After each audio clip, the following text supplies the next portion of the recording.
Inflation, inflation, inflation. Like Thanos, inflation is inevitable. It can be hard to notice, but as every day, week, month and year passes, inflation is causing the buying power of your earnings to reduce over time. When early in your financial journey, a lot of emphasis is placed on growing your wealth, so it can be easy to dismiss issues like inflation. However, with the risk of recession higher than ever, you need to be aware of the impact that inflation can have and how it can destroy your finances. Unless we have a recession, these high prices are going to be with us for the rest of our natural lives.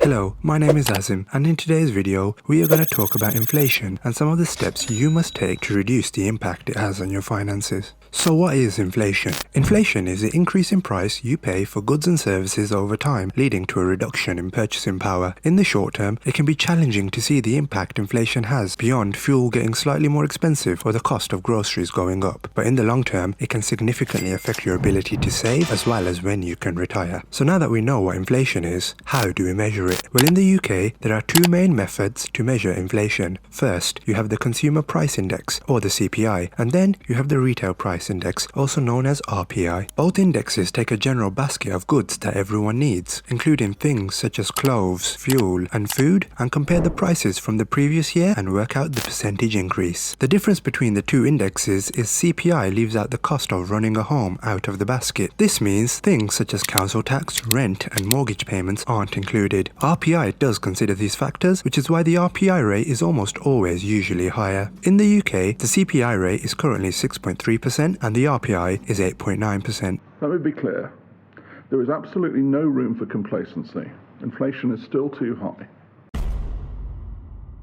Historically, these rates aren't actually that bad. However, we only have to go back to February of 2021 to see the CPI rate as low as 0.7%. You can see that inflation has spiked drastically over the last 18 or so months. And as an economy, we weren't prepared for such a drastic shift. Prior to this recent spike, the last few years saw far lower inflation levels compared to the historical average. So it's fair to say that we can't assume that rates will drop back to those levels anytime soon in the future. Governments are responsible for controlling inflation, and we have seen in the past where countries such as Venezuela's economies have been crippled. Reporting on the political and economic turmoil in that country and the upheaval that is creating a humanitarian crisis in the once wealthy and thriving nation. As hyperinflation has practically caused their currency to become worthless. The UK isn't at that stage where you will be exchanging wheelbarrows of cash for a loaf of bread. Still, with the way things currently are, it does make doing things like planning to buy a house in the future a lot more complicated, as you can't be so sure that you will know how much your money will be worth in a couple of years' time. The Bank of England has a target to try and bring inflation down to 2%, but they currently have a warning out that they don't look to meet that target anytime soon. Now, while both the CPI and RPI rates are good indicators for inflation, they don't show the whole picture. Let's go back to the basket of goods analogy. There's one thing that neither index measures, and that is the value of assets. And that is an essential piece of the puzzle. As we can see with the value of house prices in recent years, the value of assets can rise significantly. Looking back to the 2008 financial crisis, banks around the world started doing this thing called quantitative easing, also known as money printing. It's a policy that they initiated to get themselves out of trouble by pumping liquidity into the market during times of struggle. The idea behind it was to give the economy the kickstart it needs, but in reality, it was just kicking the can further down the road. Instead of increased liquidity stimulating the entire economy, most of it was pumped into financial assets, including property, stocks, and shares, driving prices up across the board. Taking this into account, according to the official Bank of England inflation calculator, you would need £13.40 today to have the same amount of buying power as £10 in 2013. So £100,000 in 2013 would have to be worth £134,000 to be in line with inflation. That is a rise of 34%. This is what I mean when I say inflation is destroying your finances. So the next question is, how do we stop it? Well, the answer is in the problem. The only surefire way to beat inflation is to invest your money into something that can outperform it. For most people, that will be putting your money into an asset like property or the stock market. House prices are 5% down from last year, and it's highly unlikely that we will see stock prices perform like they did in the last bull run. Long term, these are incredibly safe. So if retirement is still a ways away for you and you just want a stress-free life, you can just park your money into these vehicles and let them do all the work for you.